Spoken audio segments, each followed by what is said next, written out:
Pourquoi est-ce que vous avez la flemme, hein? Quand vous rentrez du travail, de l'école, pourquoi vous avez la flemme d'aller faire du sport en fin de journée?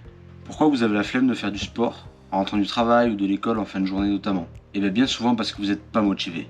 Et dans cette vidéo, je vais te donner mes conseils pour ne plus jamais avoir la flemme d'aller faire du sport. Premièrement, ça va concerner le sport, donc l'envie d'aller au sport. On ne pratique pas tous les mêmes sports avec les mêmes inconvénients. On va pouvoir pratiquer des sports individuels, des sports collectifs.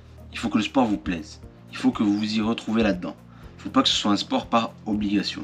Si vous n'avez pas encore trouvé le sport qui vous convient ou la méthode d'entraînement qui vous convient, c'est peut-être pour ça que vous avez encore la flemme de faire du sport. Ou peut-être que le sport, ça vous plaît tout simplement pas. Mais dans ce cas-là, il y a des alternatives. On pourra toujours vous trouver une alternative qui vous permettra de bouger dans la journée. Et justement, pour avoir envie d'aller au sport, pour ne pas avoir la flemme, le deuxième point essentiel, ça va être l'entente. Si c'est un sport individuel, il va falloir trouver de la motivation. Mais si c'est un sport collectif, il va y avoir l'entente avec ses amis, ses potes. Cette entente, cette joie, cet amusement va vous donner envie d'aller au sport. Et à travers ça, vous allez vous donner des objectifs. Sans objectif, le sport, ça rime à pas grand-chose. Donc dans un premier temps, vous allez vous donner des objectifs à court terme et dans un second temps, des objectifs à long terme. Cet objectif va vous permettre de vous dépasser chaque semaine ou chaque mois. À chaque nouvelle séance de sport ou à chaque nouvel entraînement, vous allez devoir vous dépasser. Vous allez vous mettre un objectif qui vous permettra d'être meilleur que l'ancien entraînement. Pour les objectifs à court terme, ils vont être super importants. Ça va être des objectifs qui vont vous permettre de vous dépasser, d'être meilleur. Ça va être des objectifs bien sûr en rapport avec votre sport. Un objectif d'aller plus loin, d'aller plus vite, d'aller plus haut,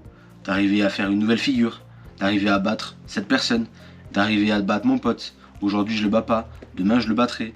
À la prochaine séance, d'arriver à lui mettre 50 points au lieu de lui en mettre que 30, ou d'arriver à le battre tout simplement. Ce sont des petits objectifs, mais chaque jour vous allez vivre et vous dépasser pour battre ces objectifs. Donc vous allez voir les objectifs à court terme et les objectifs à long terme. Ça va être d'être meilleur, de gagner telle ou telle compétition, sur cette compétition d'arriver premier, sur cette compétition de battre telle personne. C'est tous ces petits objectifs et ces grands objectifs qui vont permettre d'avancer. Et ces objectifs, c'est la source première de motivation quand on va se lancer dans une séance de sport, donc on va se lancer pour un entraînement. C'est le sport, c'est l'entourage quand on va faire du sport, et c'est les objectifs qui vont vous donner envie d'aller au sport, qui vont vous motiver à faire du sport. Avec tout ça, je suis prêt à vous parier très cher que vous n'aurez plus la flemme d'aller au sport.